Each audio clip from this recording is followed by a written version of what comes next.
Hello students. So last class में हम क्या पढ़ रहे थे? The fundamental unit of life, है ना। हम इसका इंट्रोडक्शन देख रहे थे। तो आज हम इसके आगे थोड़ा कंटिन्यू करेंगे और इसके थोड़े बेसिक्स में भी जाएंगे, बट थोड़ा सा रिवाइज कर लेते हैं उसके साथ ही। तो हमने लास्ट क्लास में किस चीज़ के बारे में देखा था? सेल के बारे में। हमने देखा था कि सेल ही होता है एक फंडामेंटल, या जिसे हम कह रहे थे बेसिक यूनिट ऑफ लाइफ, है ना। बेसिक यूनिट ऑफ लाइफ, क्योंकि सारे ऑर्गेनिजम्स इसी से बने होते हैं। तो थोड़ा सा रिवाइज कर लेते हैं और साथ में इसका थोड़ा पढ़ भी लेंगे इसी कंटिन्यूएशन में। तो सेल की डिस्कवरी हमने देखा था किसने की थी? डिस्कवर्ड बाय, आपको याद ही होगा, डिस्कवर्ड बाय रॉबर्ट हुक, है ना। और कब की थी इन्होंने इसकी डिस्कवरी? 1665। और उन्होंने किससे की थी? सबसे पहले किसमें की थी देख लेते हैं। तो इसमें किसमें की थी इन्होंने? एक कॉर्क स्लाइस में। हमने ये डिटेल में देखा था लास्ट क्लास में, है ना। उसके बाद किससे की थी? तो एक प्रिमिटिव माइक्रोस्कोप में। प्रिमिटिव माइक्रोस्कोप में, क्योंकि उस टाइम तक माइक्रोस्कोप डेवलप नहीं हुए थे, तो उन्होंने अपने सेल्फ मेड या प्रिमिटिव माइक्रोस्कोप में इसकी डिस्कवरी की थी। ओके, तो इसके आगे अब हम देखें कि सेल्स की डिस्कवरी या सेल के बारे में पढ़ना तो इतने में स्टॉप हुआ नहीं था। तो इसके आगे स्टडी किसने की थी? तो एक साइंटिस्ट थे, एंटन वैन ल्यूवेनहॉक। ल्यूवेनहॉक, ये सारे नाम बहुत इम्पॉर्टेंट है। ये रॉबर्ट हुक जिन्होंने इसकी डिस्कवरी की थी। एंटन वैन ल्यूवेनहॉक ने क्या किया था? एंटन वैन ल्यूवेनहॉक ने 1674, है ना, इसके बाद का टाइम है। 1674 में इन्होंने इम्प्रूव्ड माइक्रोस्कोप से सेल की स्टडी की थी, डिटेल्ड स्टडी की थी। ओके, माइक्रोस्कोप से, इम्प्रूव माइक्रोस्कोप से। इन्होंने प्रिमिटिव माइक्रोस्कोप से किया था, मैंने आपको बताया था पिछले क्लास में कैसे किया था। इन्होंने जो सेल्फ मेड जो इनका माइक्रोस्कोप था उससे इन्होंने सेल को देखा था कॉर्क स्लाइस में। अब एंटन वैन ल्यूवेनहॉक ने 1674 में एक इम्प्रूव्ड माइक्रोस्कोप से ये डिस्कवर किया था कि फ्री लिविंग सेल्स भी होते हैं। ये बहुत इम्पॉर्टेंट चीज है याद रखने के लिए कि रॉबर्ट हुक ने नहीं कहा था कि सेल्स लिविंग होते हैं। इन्होंने नहीं कहा था कि सेल्स लिविंग होते हैं, जबकि एंटन वैन ल्यूवेनहॉक ने कहा था कि सेल्स लिविंग होते हैं। ओके, सेल्स लिविंग होते हैं। और इन्होंने कहाँ देखा था इसे? पॉन्ड वाटर में। पॉन्ड वाटर में। अब वाटर के मॉलिक्यूल्स नहीं देखे थे, लेकिन वाटर, जो पॉन्ड वाटर होता है उसमें बहुत सारे स्मॉल स्मॉल माइक्रोब्स होते हैं, बहुत माइन्यूट, हमारे नेकेड आई के लिए बहुत मुश्किल होता है वो देखना। लेकिन चूंकि उन्होंने एक इम्प्रूव्ड माइक्रोस्कोप से देखा था तो उन्हें दिखा था कि फ्री लिविंग सेल्स थे एक पॉन्ड वाटर में, और ये फर्स्ट टाइम देखा था उन्होंने। तो ये सारे नाम बहुत इंपॉर्टेंट है। ओके, चलिए अब इसके आगे देखते हैं। तो आगे देखते हैं, तो नेक्स्ट कौन आए? Robert Brown. Robert Brown. अब रॉबर्ट ब्राउन जी का नाम आपने बहुत सुना होगा, I am sure. Robert Brown ji की क्या अहमियत थी सेल में? ओके, तो रॉबर्ट ब्राउन ने 1831 में, कब? 1831 ये डिस्कवर किया कि हम जो एक सेल देख रहे थे, आपको याद होगा पिछले वाले क्लास में हमने अनियन पील देखा था माइक्रोस्कोप में। तो अनियन पील के जो हमने सेल्स देखे थे, जैसे मान लेते हैं ये क्रॉस सेक्शन है जो हमने माइक्रोस्कोप के अंदर ऑब्जर्व किया था, तो इसमें बहुत सारे आपके ऐसे हेक्सागोनल शेप के या हनीकॉम शेप के, जैसा मैंने कहा था, रॉबर्ट हुक को दिखा था, ऐसे सेल्स थे। इसमें बीच में ऐसे स्मॉल स्पॉट्स थे जिसको मैंने कहा था न्यूक्लियस। तो अब इस न्यूक्लियस की डिस्कवरी किसने की थी? ये जो न्यूक्लियस है एक सेल के बीच में, ये था न्यूक्लियस। सेल की इस न्यूक्लियस की डिस्कवरी की थी रॉबर्ट ब्राउन ने। ये सारे जो हैं ये डॉटेड पॉइंट्स एक सेल के बीच में, ये है न्यूक्लियस। ओके, एक बहुत प्रोमिनेंट पार्ट होता है किसी भी सेल का। तो इसकी डिस्कवरी की थी रॉबर्ट ब्राउन ने। अब कंफ्यूज नहीं होना है, हमने सबसे पहले जो देखा था वो थे रॉबर्ट हुक। रॉबर्ट हुक थे जिन्होंने सेल की डिस्कवरी की थी। है ना, और सेल का टर्म भी कॉइन किया था, लेकिन रॉबर्ट ब्राउन ने न्यूक्लियस डिस्कवर किया था। ओके, इसके बाद आ जाएंगे हम किस पे, पुरकिंजी में। पुरकिंजी, तो इन्होंने क्या बताया था, पुरकिंजी ने 1839 में एक टर्म कॉइन किया। जैसे हमने यहाँ पे पढ़ा था सेल, जो टर्म था वो रॉबर्ट हुक ने कॉइन किया था। पुरकिंजी ने 1839 में एक टर्म कॉइन किया जिसे कहते हैं प्रोटोप्लाज्म। अब प्रोटोप्लाज्म क्या होता है, तो प्रोटोप्लाज्म वो होता है जैसे कि ये एक सेल है ना, ये हमारा एक सेल है, ये हमारा हो गया आउटर मेम्ब्रेन, ये हमने बोल दिया न्यूक्लियस जो रॉबर्ट ब्राउन ने डिस्कवर किया था। अब प्रोटोप्लाज्म होता है, इसमें जो पूरा फ्लूइड भरा रहता है, एक सेल मेम्ब्रेन के अंदर फ्लूइड सब्सटेंस भरा रहता है जिसे हम कहते हैं प्रोटोप्लाज्म। तो इस टर्म को कॉइन इन्होंने किया था, पुरकिंजी ने टर्म कॉइन किया था, है ना, ये टर्म कॉइन किया था इन्होंने, और ये दो सेपरेट वर्ड्स हैं। ओके, ये टर्म कॉइन किया था प्रोटोप्लाज्म पुरकिंजी ने 1839 में। ओके, इसके बारे में हम आगे पढ़ेंगे जब हम सेल की डिटेल स्टडी करेंगे। उसके बाद आती है सबसे इंपॉर्टेंट चीज जो कि है सेल थ्योरी।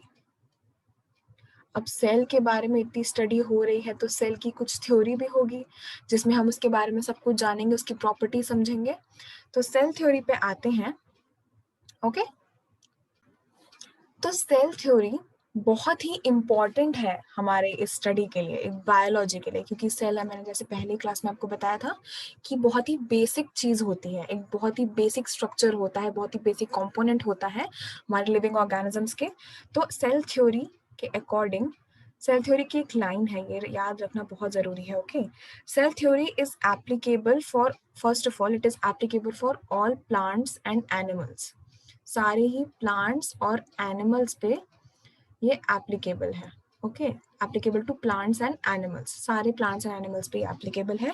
और सेल थ्योरी क्या कहती है, cell theory says that all plants and animals, plants and animals are composed of cells, are composed of cells, and that cell is the basic unit of life.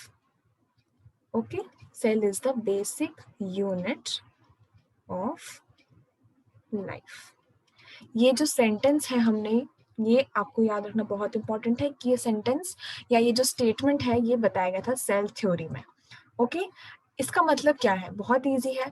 इसके ये cell theory ये कहती है कि सारे ही प्लांट्स और animals बने होते हैं किससे, सेल से। जैसे हमने पिछले की एक्टिविटी की थी पिछले क्लास में, तो हमने देखा था कि अनियन का हम अगर एक पील लेंगे, उसे जब हमने माइक्रोस्कोप के अंदर ऑब्जर्व किया था तो उसमें जैसे हमने ऐसा देखा था अनियन पील, है ना, तो हमने जब इसे ऑब्जर्व किया था तो हमें ऐसे बाउंड्रीज दिखे, ऐसे न्यूक्लियस दिखे, मतलब वो सेल से बना हुआ था। सारी चीजें जितनी भी लिविंग है सब बनी होती हैं किससे, सेल से। तो ये थ्योरी वही कहती है कि सारे प्लांट्स और एनिमल्स कंपोज मतलब बने हुए होते हैं सेल से, और सेल हमारा बेसिक यूनिट ऑफ लाइफ होता है। ये मैंने आपको पहले क्लास में भी एक्सप्लेन किया था, आपको याद होगा।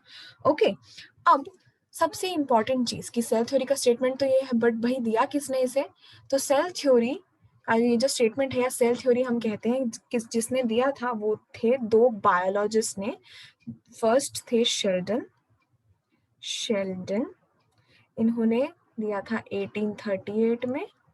उसके बाद एक और साइंटिस्ट थे एंड श्वान, SCHWANN, श्वान, डबल N है। ओके, स्पेलिंग नाम बहुत अच्छे से याद रखेंगे। इन्होंने दिया था 1839 में। तो ये जो दो बायोलॉजिस्ट्स हैं इन्होंने दिया था ये सेल थ्योरी। ओके, तो ये याद रखना आपके लिए बहुत इंपॉर्टेंट है कि सेल थ्योरी दी थी शेल्डन और श्वान ने, और ये स्टेटमेंट आपके लिए याद रखना बहुत जरूरी है। ओके, इसके बाद हम देखते हैं, अब भाई सेल थ्योरी तो इतने में खत्म नहीं होगी, तो सेल थ्योरी तो बहुत ही इंपॉर्टेंट है, ये आप तो समझ ही गए होंगे, लेकिन सेल थ्योरी एक उस स्टेटमेंट पे तो खत्म नहीं हो सकती है ना। तो सेल थ्योरी सबसे पहले तो हम ये एक बार वापस लिख लेते हैं, शेल्डन और श्वान, जिन्होंने इसे सबसे पहले दिया था, शेल्डन एंड श्वान, जिन्होंने इसे सबसे पहले दिया था, लेकिन अब उस एक स्टेटमेंट पे तो सेल थ्योरी खत्म नहीं हो सकती है, तो इसे एक्सपैंड किया था, इसे एक्सपैंड किया था, मतलब सेल थ्योरी को आगे उसके डिटेल्स और किसने बताए थे, तो इसे एक्सपैंड किया था, एक्सपैंडेड बाय वर्चाउ, वर्चाउ, VIRCHOW। ओके, ये भी एक इम्पॉर्टेंट नाम है, बहुत सारे इम्पॉर्टेंट नाम पढ़ रहे हैं आज हम, वो सबको आपको याद रखना है। ओके, सो शेल्डन एंड श्वान ने तो सेल थ्योरी दे दी और कह दिया भाई कि सारे प्लांट्स और एनिमल्स सेल से बने होते हैं और वो सेल एक बेसिक यूनिट ऑफ लाइफ होता है। बट वर्चाउ ने क्या बताया, वर्चाउ ने कहा कि all cells arise from pre-existing cells, pre-existing cells। ये था वर्चाउ का स्टेटमेंट। आपको ये स्टेटमेंट्स भी याद रखने बहुत जरूरी है। ओके, पहला जो हमने सेल थ्योरी का स्टेटमेंट देखा था वो दिया था शेल्डन और श्वान ने, ये स्टेटमेंट दिया है वर्चाउ ने। ओके, तो इनके अकॉर्डिंग क्या है कि जितने भी सेल्स हैं दुनिया में वो एक प्री एग्जिस्टिंग, मतलब पहले से ही एक सेल है जिससे नया सेल अराइज हो रहा है। अब इसे हम जनरली कैसे समझेंगे, जैसे आप एक प्लांट ले लीजिए। ओके, एक प्लांट है,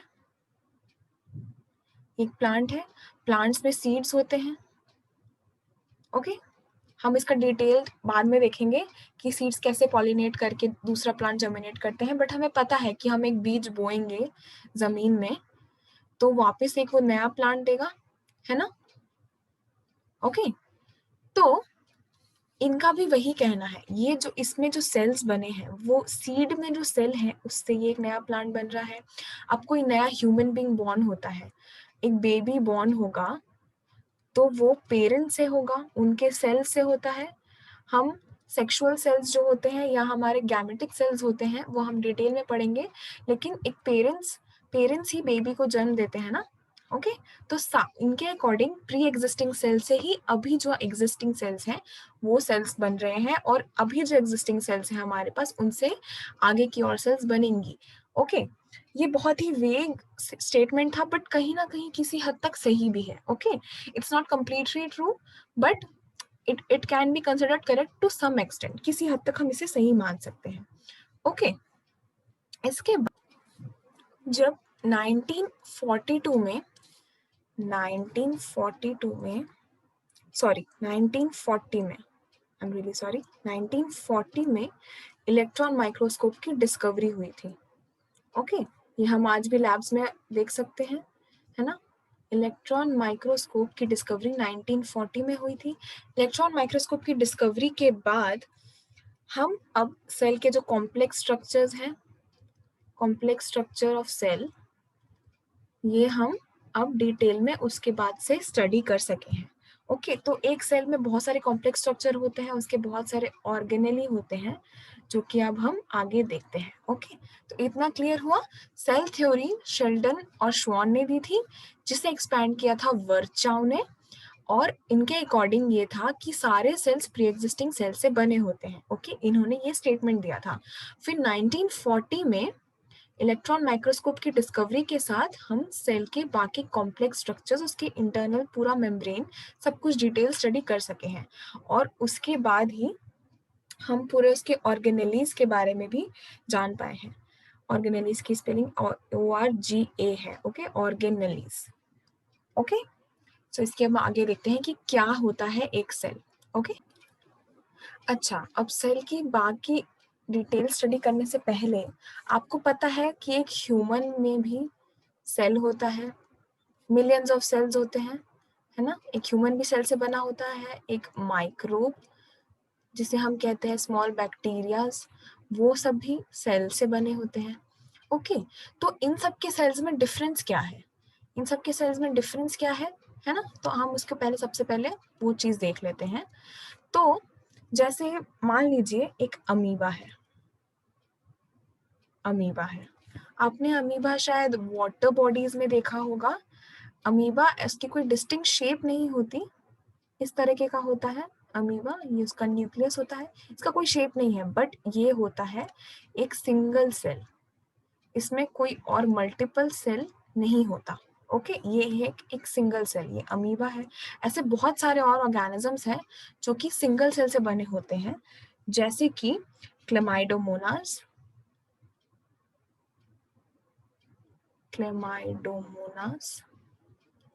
ये भी एक तरीके का सिंगल सेल ऑर्गेनिज्म है। उसके बाद आते हैं पैरामीशियम, या जैसे मैं कह रही थी बैक्टीरिया। ऐसे ये नहीं है कि सिर्फ इतने ही होते हैं, लेकिन ऐसे बहुत सारे होते हैं। तो एक्सेट्रा लिख लेती हूँ काफी, ताकि आपको कंफ्यूजन ना हो।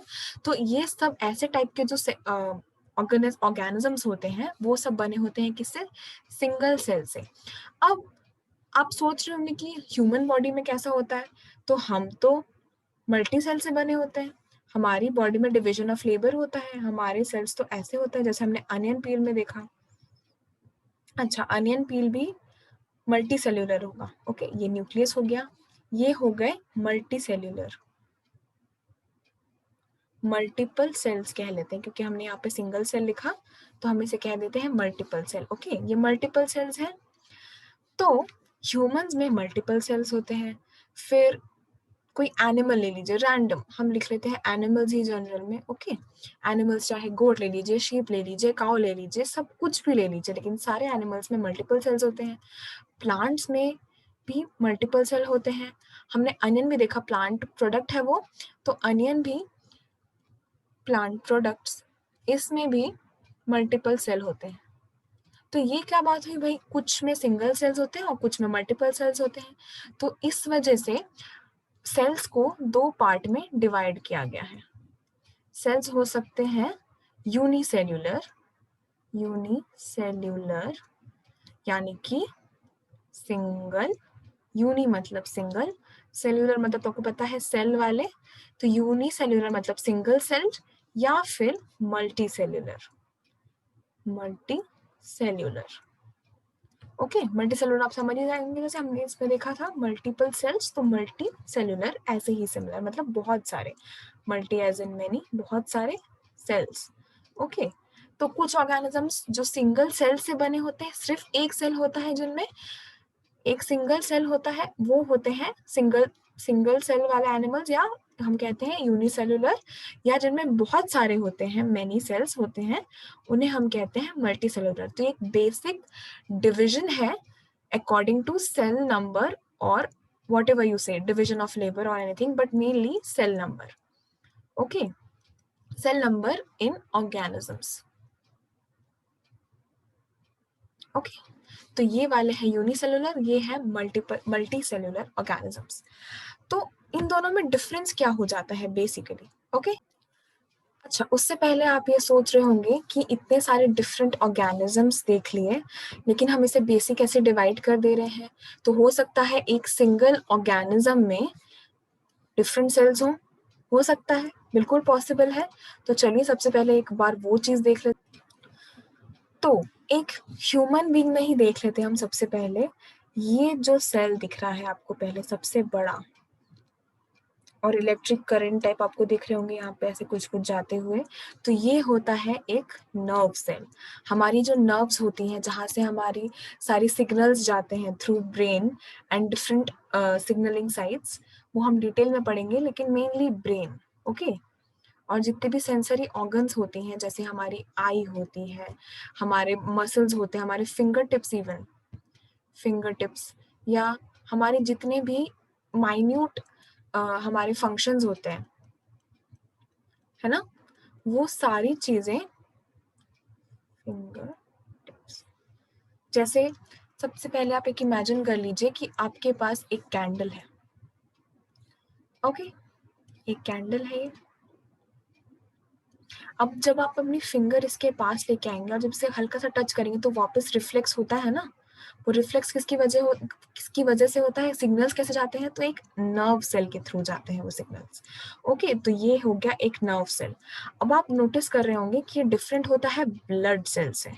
ये ब्लड सेल्स है हमारी आरबीसी जो हम कहते हैं ब्लड सेल्स, तो उनका शेप थोड़ा डिफरेंट होता है, उनमें स्ट्रक्चर्स थोड़े से डिफरेंट होते हैं, normal nucleus most of the cell में प्रेजेंट होता है, मैं ये नहीं कहूंगी कि हर एक सेल में प्रेजेंट होता है, because biology is a subject of exception. Okay, इसमें हर एक चीज का कोई ना कोई एक्सेप्शन आपको मिल ही जाएगा।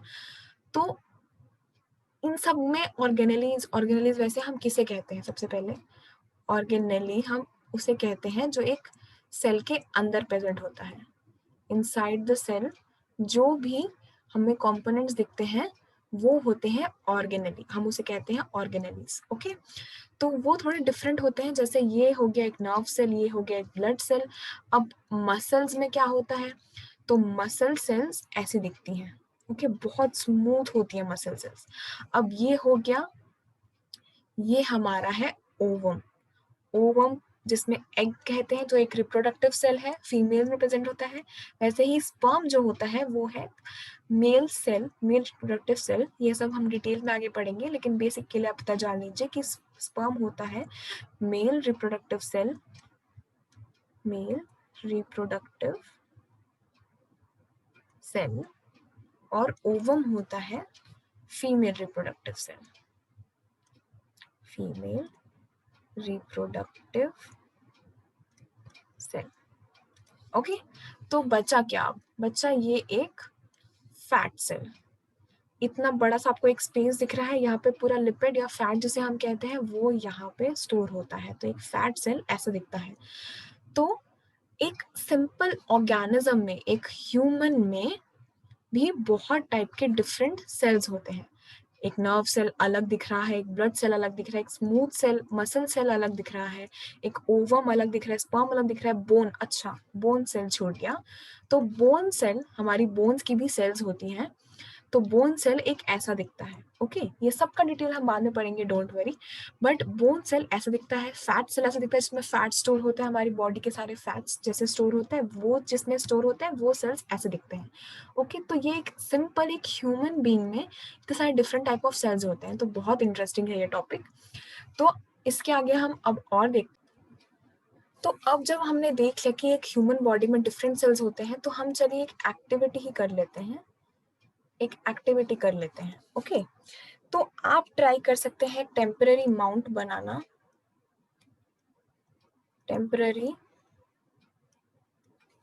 माउंट बनाने का आप ट्राई कर सकते हैं of different parts of a plant. Okay, जैसे हम एक प्लांट पार्ट ले लिया, अगर जैसे एक प्लांट है, ओके, एक प्लांट है, इसके लीव्स हैं, sorry I am not that good at drawing, but ये प्लांट है, ये इसके रूट्स हो गए, ये इसका टिप हो गया। ओके, तो आप कोशिश कर सकते हैं, जैसे हमने पिछले क्लास में देखा था, कि हम एक स्लाइड लेंगे, ग्लास स्लाइड। ओके, इसमें सबसे पहले तो एक ऐसा रीजन होता है ना, एक ऐसा रीजन होता है, उसमें आप एक छोटा सा ये एक लीफ का टिप ले लीजिए एक स्लाइड में। ओके, लीफ टिप या लीफ का पार्ट ले लीजिए एक स्लाइड में, एक छोटा सा लीफ का पार्ट हो गया।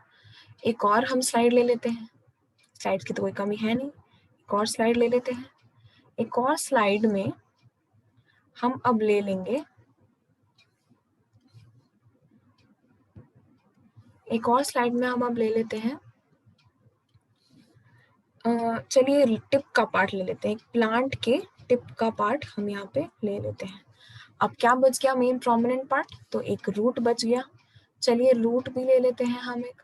तो एक और स्लाइड, ग्लास स्लाइड ले ली, उसके बाद टिप का एक छोटा सा पोर्शन हमने लिया, एकदम छोटा सा माइन्यूट सा पोर्शन, और इसे भी हमने डाला ग्लास स्लाइड में। ओके, यहाँ ग्लास स्लाइड में हमने डाल दिया, इसे प्लेस कर दिया। ओके, इसके बाद हम जब इसे माइक्रोस्कोप के अंदर ऑब्जर्व करेंगे, इन सब को हम ऑब्जर्व करते हैं हम डिफरेंट टाइम्स में अंडर माइक्रोस्कोप। तो तीन चीजें हैं, क्या हमें सारी सेल्स टिप, यहाँ हमने पहले लिया लीफ का एक पोर्शन, यहाँ लिया था हमने लीफ का पोर्शन, यहाँ हमने लिया था टिप का, प्लांट टिप का, हमने यहाँ पे लिया था रूट का, है ना, एक स्मॉल स्मॉल पार्ट्स हमने लिए। अच्छा, हमने एक पिछले क्लास में एक अनियन पील भी देखा था, है ना? तो चलिए एक बार अनियन पील को भी लेके देख लेते हैं। आपको याद ही होगा अनियन पील हमने पिछले क्लास में कैसे दिखा था हमने। तो एक अनियन पील का एक छोटा सा पार्ट भी अगर हम ले लें और हम इन सबको कंपेयर करें, एक दूसरे के साथ अंडर अ माइक्रोस्कोप, तो हमें क्या ये सारी चीजें, ये रूट, ये अनियन पील है, ये लीफ का एक पोर्शन था, ये प्लांट का एक टिप था, प्लांट पार्ट का एक टिप था। हम इसे जब माइक्रोस्कोप के अंदर ऑब्जर्व करेंगे तो क्या हमें सारी पार्ट सेम दिखेंगे? सारे सेल्स एक जैसे दिखेंगे? सबकी शेप और साइज सेम दिखेगी? क्या सबकी, सबसे पहली चीज, शेप और size of cell, shape and size of cell, क्या सब सेम होगी? तो नहीं, नॉट सेम। सारे जितने भी हम सेल्स देखेंगे, भले वो एक में या दूसरे में क्यों ना हो, सब ऑलमोस्ट सेम नहीं होंगे, थोड़े से तो डिफरेंट होंगे। ओके, उसके बाद नेक्स्ट एक क्वेश्चन आता है हमारे दिमाग में कि सारे सेल्स का जो स्ट्रक्चर है वो सेम होगा? जो स्ट्रक्चर है क्या वो अलाइक होगा? अलाइक मतलब सेम, क्या वो सेम होगा? तो हमें पता है, हमने जैसे अभी ह्यूमन में ऑब्जर्व किया, तो इसका आंसर भी हो जाएगा कि नहीं, सारे पार्ट्स जो हैं, क्योंकि हमें पता है टिप का अलग पार्ट है, वो ग्रोथ के लिए रिस्पॉन्सिबल होता है एक प्लांट का, एक लीफ का भी अलग पार्ट होता है, एक प्लांट का एक अलग पार्ट है वो लीफ, उसका मेन फंक्शन क्या होता है? फोटोसिंथेसिस, खाना बनाना, है ना? तो उसमें अलग सेल्स ऑब्वियसली मौजूद रहेंगे। और एक रूट का, रूट तो ग्राउंड के अंदर होता है, तो उसमें स्ट्रक्चर, शेप थोड़ा सा डिफरेंट होगा, है ना? तो इनमें जो हमें डिफरेंसेस दिखेंगी वो सब हम आगे स्टडी करेंगे। ओके, और इसमें कुछ कुछ सिमिलैरिटीज भी रहेगी, बट अब सारी डिफरेंट तो नहीं हो सकती,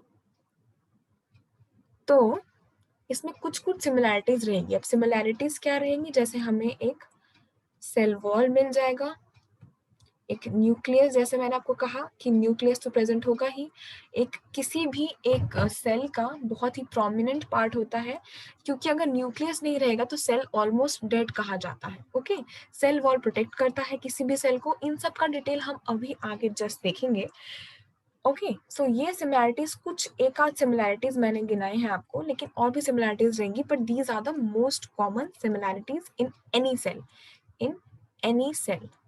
ओके, तो साइज और शेप में तो डिफरेंट है, उनके स्ट्रक्चर में भी डिफरेंस है, बट सिमिलैरिटीज में क्या है? सारे सेल में सेल वॉल रहेगा, न्यूक्लियस रहेगा। ओके,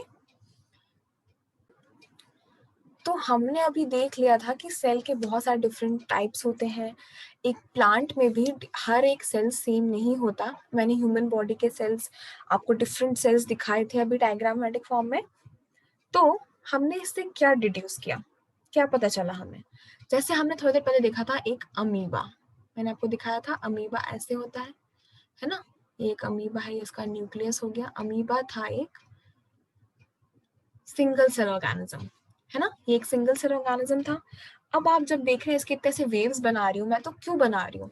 क्योंकि इसका जो एक शेप है ये कभी कभी भी सेम नहीं रहता, shape never same.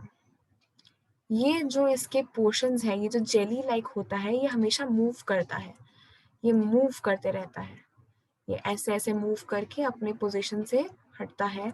Cell division के टाइम पे भी ये ऐसे मूव कर करके ही अपने मल्टीप्लाई करता है, या रिप्रोड्यूस जिसे हम कहते हैं वो करता है। तो इसका शेप कभी सेम नहीं होता। लेकिन हमारी, जैसे हम एक प्लांट देखते हैं, है ना, आपके गार्डन में प्लांट होगा, तो हम एक प्लांट देखते हैं, तो प्लांट का एक हर एक सेल तो ऐसे ही रहता है, एंक्लोज एकदम, उसका बाहर क्या डंडी जो हम कहते हैं वो तो एकदम ऐसे स्टिफ रहता है। तो सेल हर एक सेम नहीं होता, सबका साइज भी सेम नहीं होता, ना शेप ना साइज।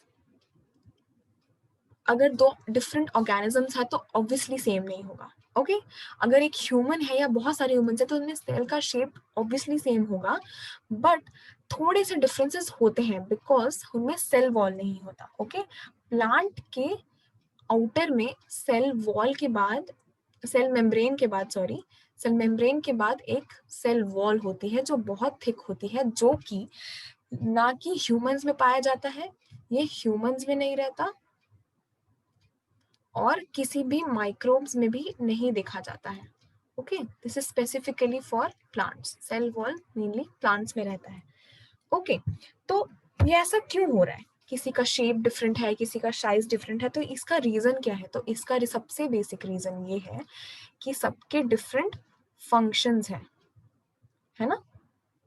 अमीबा के डिफरेंट फंक्शंस है। अमीबा को खाना खाना है, प्लांट सेल को मल्टीप्लाई करना है, इसमें और आगे सेल्स ऐड करने हैं, है ना। तो ये स्टेशनरी है, लेकिन ये तो मूव कर सकता है अमीबा। यहाँ से एक बार यहाँ मूव किया, यहाँ से यहाँ मूव किया, इसको खाना भी खाना है, तो यहाँ से इसका एक इसे सूडोपोडिया कहते हैं। ये जो एक ऐसा बल्ब बना रही हूँ मैं, बल्ब शेप का, इसे सूडोपोडिया कहते हैं। तो ये एक ऐसा सूडोपोडिया यहाँ से ऐसा मल्टीप्लाई हुआ, यहाँ पे खाना हुआ, इसको इसने एंगल्फ किया। ये हम मैकेनिज्म आगे देखेंगे, मैं आपको शॉर्ट में एक बार समझा देती हूँ। ऐसे इंगल्फ किया और फिर ये खाना अंदर ले लेता है। इसको डिफरेंट चीजों के लिए, सिंगल सेल है भले ही, ये एक सिंगल सेल है, सिंगल सेल्यूलर ऑर्गेनिज्म है, ऑर्गेनिज्म, बट इसका इसका स्ट्रक्चर डिफरेंट है, इसका शेप डिफरेंट है। प्लांट सेल मल्टीपल होते हैं, मल्टी सेल्यूलर है ये, बट इसका शेप और साइज डिफरेंट है। ओके, तो ये सब क्यों होता है? तो इनका बेसिक रीजन जैसे मैंने आपको बताया कि हर एक सेल को डिफरेंट फंक्शन परफॉर्म करना है। तो हर एक सेल डिफरेंट फंक्शन कैसे परफॉर्म करता है? तो इसका एक बेसिक टर्म हम यूज करते हैं बायोलॉजी में, जिसे कहते हैं हम division of labour. Okay, division of labour. इस तरीके से एक सेल, एक सिंगल सेलुलर ऑर्गेनिज्म या फिर एक मल्टी सेलुलर ऑर्गेनिज्म अपने काम करता है। डिवीजन ऑफ लेबर मतलब काम अपना बांट देना। जैसे एक हेड हो गया, उसके अंडर बहुत सारे काम कर रहे होंगे लोग, तो उसने एक को एक काम दे दिया। जैसे एक ऑफिस में एक सेक्रेटरी होता है बॉस का, उसके एम्प्लॉयज होते हैं बहुत सारे, एक ऑफिस का ध्यान रखने के लिए प्यून्स या सपोर्ट स्टाफ होता है, तो ऐसे बहुत सारे होते हैं। तो ये क्या, किसने क्या किया, एक डिविजन ऑफ लेबर कर दिया कि ये स्पेसिफिक चीज ये काम करेगी, ये इंसान ये काम करेगा। वैसे ही हमारे बॉडी में भी या किसी भी ऑर्गेनिज्म में डिविजन ऑफ लेबर होता है। ओके, डिविजन ऑफ लेबर हर एक ऑर्गेनिज्म में होता है। ओके, अब आप ये सोच रहे होंगे कि डिवीजन ऑफ लेबर तो हम ऐसे अलग अलग सेल्स वाले मतलब मल्टी सेलुलर में ही हो सकता है। जी नहीं, ऐसा बिल्कुल नहीं है। Single cellular as well as multi cellular दोनों में डिवीजन ऑफ लेबर देखा जाता है। जैसे मैंने आपको थोड़ी देर पहले समझाया कि जैसे इसको फीड करना है, जब इसको फीड करना है, खाना खाना है, तो इसके जो सूडोपोडियाज होते हैं, ये मेनली मूवमेंट और मतलब इसको कहीं से कहीं हिलना डुलना है, मूव करना है एक जगह से दूसरी जगह में, तो उसके लिए, या फिर फॉर फीडिंग, है ना। ये दोनों चीज के लिए मेनली इसका स्यूडोपोडिया काम करता है। इसके जो ये है वो है स्यूडोपोडिया ऑफ अमीबा, स्यूडोपोडिया।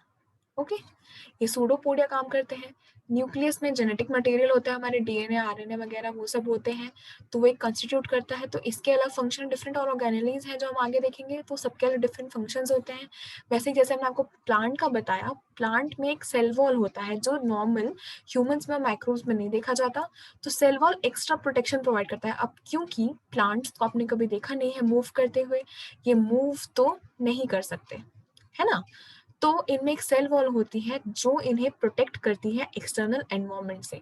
हम क्या है, ह्यूमंस अपने घर में चल जा सकते हैं, घर का दरवाजा बंद कर सकते हैं प्रोटेक्शन के लिए, बट सेल्स, प्लांट सेल्स या प्लांट तो ऐसा नहीं कर सकता। तो इनमें इस वजह से एक सेल होता है, सेल वॉल होता है।